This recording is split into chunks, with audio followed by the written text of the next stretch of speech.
तो स्वागत है आपका एक और नई वीडियो में। भाई साहब आज जो केओस मचाया है ना Seth Rollins, CM Punk and Roman Reigns ने, मैं सोच रहा हूँ इन्होंने स्मैकडाउन में इतना तगड़ा केओस मचाया है, ये रेसलमेनिया 41 के अपने मैच में क्या करने वाले हैं, क्या हुआ है आज स्मैकडाउन में, सारी बात करने वाले हैं इस वीडियो में। इसलिए वीडियो चिपके रहिएगा, वीडियो को शुरू से लेकर लास्ट तक देखिएगा। सबसे पहले हमें शो की शुरुआत में देखने को मिलते हैं the Viper legend killer Randy Orton आते हैं एंड यहाँ पर क्राउड का कमाल तरीके से इनका थीम सॉन्ग गा रहा था। और आज स्मैकडाउन में डब्ल्यूडब्ल्यूई ने रैंप भी काफी लंबी रखी थी, जिससे रैंडी ओर्टन जब चलते हुए आ रहे थे दोनों साइड से फैंस से हाथ मिलाते हुए आ रहे थे, तो काफी कमाल का मूवमेंट लग रहा था। रैंडी ओर्टन रिंग में आते हैं, यहाँ पर अपने गाने को फील ही करते रहते हैं। इसके बाद वे कुछ बोलने की कोशिश ही करते हैं, लेकिन यहाँ पर थीम सॉन्ग प्ले हो जाता है केविन ओवंस का। केविन ओवंस आते हैं, यहाँ पर वे कहते हैं मुझे पता है रैंडी तुम क्या कहने वाले हो, लेकिन पहले तुम्हें मुझे सुनना होगा। केविन ओवंस यहाँ पर कहते हैं जो मैंने तुम्हारे साथ करा वो गलत था, लेकिन जो कोडी के साथ हुआ है, सेमी ज़ेन के साथ हुआ है, वो उनकी करनी का फल था। यहाँ पर वे कहते हैं कि जब आदमी को गुस्सा आता है तो वो गुस्से में पागल हो जाता है, तुमसे अच्छा ऐसा कौन जान सकता है। इसके बाद यहाँ पर वे कहते हैं रैंडी मैं तुमसे माफी मांगता हूँ, मैंने तुम्हारे अंदर पैकेज फाइल ड्राइवर लगाया था। अब यहाँ पर केविन ओवंस ऐसा दिखा रहे हैं कि रैंडी ओर्टन से डर गए हैं। इसी से आप समझ सकते हैं केविन ओवंस का कितना कमाल का कैरेक्टर है। यहाँ पर वे कहते हैं कि मैंने कार्मेलो हेयस को क्यों बचाया तुम्हारी पंट किक से। यहाँ पर वे कहते हैं कि मैं नहीं चाहता तुम अपने वाले खतरनाक रूप पे दोबारा से चले जाओ। इसके बाद वे कहते हैं कि मेरे पास एक प्लान है, हम दोनों रेसलमेनिया में जाते हैं टीम अप कर एंड रेसलमेनिया में जाकर टैग टीम टाइटल्स को जीतते हैं। रैंडी ओर्टन यहाँ पर थोड़ा बहुत सोचते हैं। इसके बाद वे कहते हैं कि मैं रिस्पेक्ट करता हूँ तेरी माफी की, तूने मुझसे माफी मांगी है। इसके बाद यहाँ पर वे कहते हैं कि तेरी जो ये आधी अधूरी माफी है ना, इसे तू अपने पिछवाड़े में डाल ले। इसके बाद यहाँ पर वे कहते हैं मैं तेरा आगे एक आइडिया रखता हूँ, तू और मैं रेसलमेनिया 41 में लड़ते हैं एंड वहां पर मैं तेरे अंदर पंट किक मार कर तेरा सिर धड़ से अलग कर दूंगा। इसके बाद यहाँ पर रैंडी ओर्टन माइक फेंक देते हैं एंड यहाँ पर थीम सॉन्ग प्ले हो जाता है and Randy Orton versus Kevin Owens का मैच ऑफिशियल हो जाता है रेसलमेनिया 41 के लिए।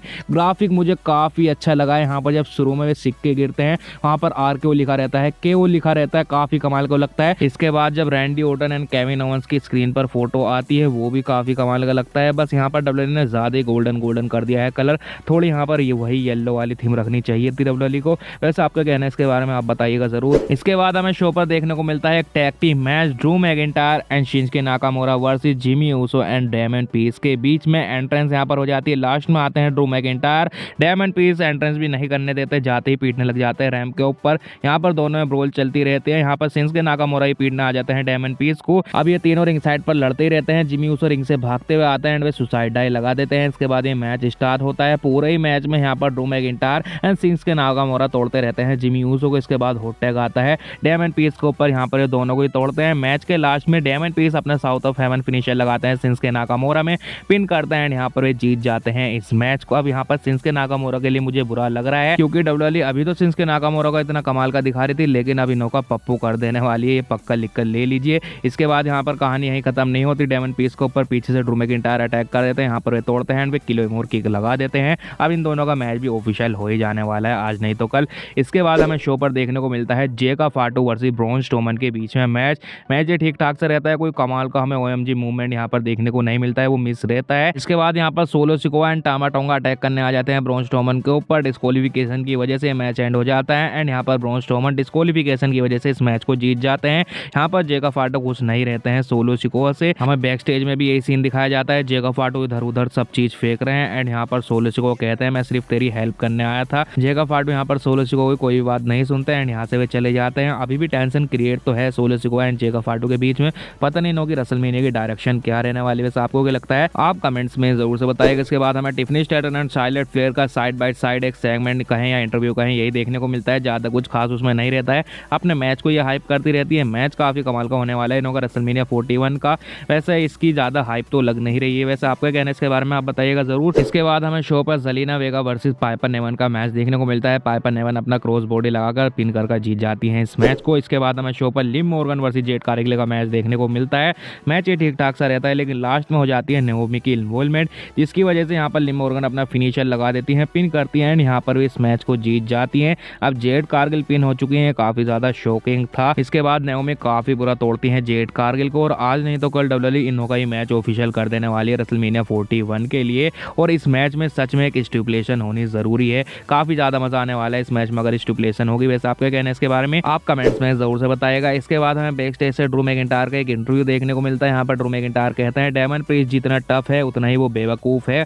अगले हफ्ते स्मैकडाउन लंदन में होने वाली है और डेमन प्रीस्ट को पता है मैं उसे कहाँ पर मिलने वाला हूँ। उसके बाद ड्रू मैकिंटायर ये कहकर जाते ही रहते हैं, लेकिन उनके आगे से गुजरते हुए जाते हैं सेथ रोलिंस। ड्रू मैकिंटायर ऐसा घूर के देखते हैं सेथ रोलिंस को। अब यहाँ पर हम कोई मतलब भी नहीं निकाल सकते क्योंकि हम ज्यादा गहराई में चले जाते हैं और उसका कुछ फायदा होता है नहीं। ट्रिपल एच कुछ करते हैं नहीं। वैसे आप क्या कहना है इसके बारे में, आप बताइएगा जरूर। इसके बाद हमें शो पर स्ट्रीट प्रॉफिट का एक प्रोमो सेगमेंट भी देखने को मिलता है। यहाँ पर लॉस गार्जा भी आते हैं, प्रीटी डेडली भी आते हैं, लेकिन ये चीज लीड करती है लॉस गार्जा वर्सेस स्ट्रीट प्रॉफिट के मैच के लिए।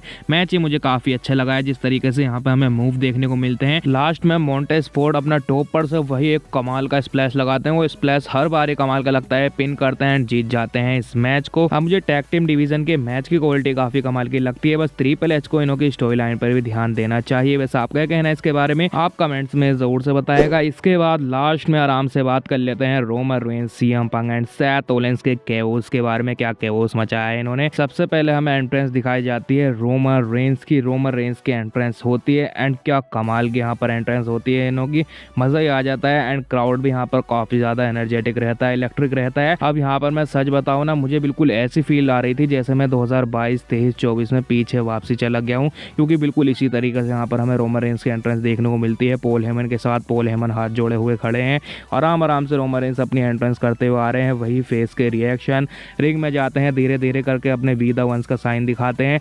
इसके बाद रिंग के अंदर जाते हैं, वहाँ पर वी द वंस का साइन दिखाते हैं। यहाँ पर पायरोस बजते हैं। इसके बाद रोमन रेंस यहाँ पर क्राउड को फील करते हैं।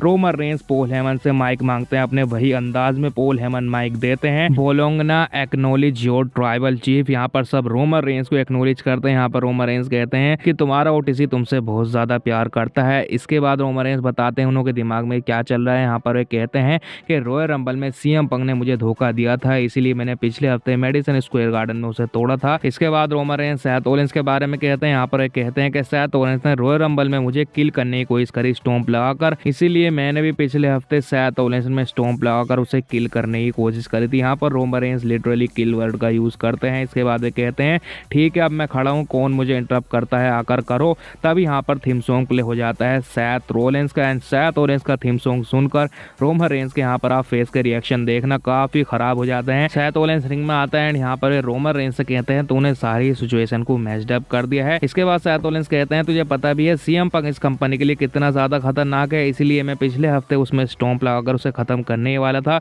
लेकिन वहां पर तू आ गया, तूने सब कुछ खराब कर दिया। इसके बाद वे कहते हैं कि रोमन रेंस तू मेरी वजह से है और मैं तेरी वजह से हूँ, हम दोनों के पार्ट हर बार क्रॉस हो ही जाते हैं। इसके बाद सेथ रोलिंस कहते हैं कि लेकिन मैं अब एक नया चैप्टर की शुरुआत करने वाला हूँ। यहाँ पर सेथ रोलिंस लड़ने के लिए तैयार होते रहते हैं, लेकिन यहाँ पर थीम सॉन्ग प्ले हो जाता है best in the world CM पंग का। जैसा कि मैंने कहा क्राउड काफी ज्यादा इलेक्ट्रिक था, यहाँ पर बेस्ट इन द वर्ल्ड के चैंट्स लगाने लग जाते हैं। सीएम पंग रिंग में आता है एंड वे कॉर्नर के ऊपर चढ़कर टॉप पर चढ़कर वहां पर बोलने लग जाते हैं। यहाँ पर कहते हैं कि सेथ रोलिंस और रोमन रेंस कभी तुम दोनों ने एक दूसरे की मदद के बिना मुझे हराया है। इसके बाद यहाँ पर वे रोमन रेंस को रॉयल रंबल की बात याद दिलाते हैं। यहाँ पर वे कहते हैं कि तू क्या कह रहा था कि मेरी वजह से तू एलिमिनेटेड हुआ था। यहाँ पर वे कहते हैं कि सर्वाइवर सीरीज वॉर गेम्स में अगर मैं तेरी मदद नहीं करता ना तेरे कजन को तोड़ने में, तो तू रॉयल रंबल में जा ही नहीं पाता। इसके बाद यहाँ पर वे कहते हैं अभी तो पॉल हेमन के पास मेरा फेवर भी भागी है। यहाँ पर रोमन रेंस के फेस के रिएक्शन चेंज हो जाने लग जाते हैं। यहाँ पर पॉल हेमन भी डर जाते हैं ये क्या कह रहा है। इसके बाद सीएम पंग लास्ट में पॉल हेमन से कहते हैं कि थैंक यू वाइज मैन, तू मेरे लिए रोमन रेंस को यहाँ पर ऐसे सजा कर लेकर आया है।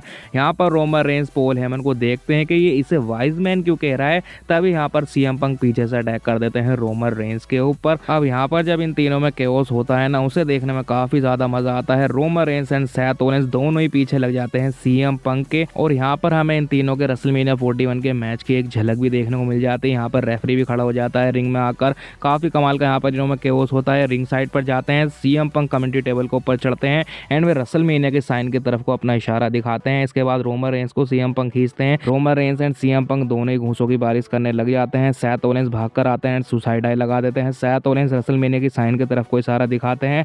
लास्ट में क्या होता है, रोमन रेंस स्टील स्टेप लेकर आते हैं। पहले वे सीएम पंग में मारते हैं, फिर में सेथ रोलिंस में मारते हैं एंड उस स्टील स्टेप के ऊपर चढ़कर रोमन रेंस रेसलमेनिया की साइन की तरफ को अपना इशारा करते हैं। वो काफी कमाल का लगता है। इसके बाद इन तीनों में ब्रोल चलती रहती है और स्मैकडाउन ऑफ एयर चले जाता है। काफी कमाल का लास्ट का जो सेगमेंट है लगा है एंड डब्ल्यूडब्ल्यूई ने इस मैच को ऑफिशियल करते हुए इसका एक कमाल का ग्राफिक निकाल दिया है। And now Roman Reigns versus CM Punk versus Seth Rollins match is official. For WrestleMania 41। काफ़ी कमाल का ग्राफिक है। WWE इस साल के रेसलमेनिया में काफ़ी नए ग्राफिक ट्राई कर रही है। वैसे आपको कैसा लगा ग्राफिक, आप कमेंट्स में ज़रूर से बताइएगा। तो ये कुछ हमें देखने को मिलता है आज के स्मैकडाउन में। आपको स्मैकडाउन कैसा लगा, आपको मेरा ये रिव्यू कैसा लगा, आप कमेंट्स में ज़रूर से बताइएगा। तो मैं मिलता हूँ आपसे नेक्स्ट वीडियो में, तब तक के लिए बाय बाय।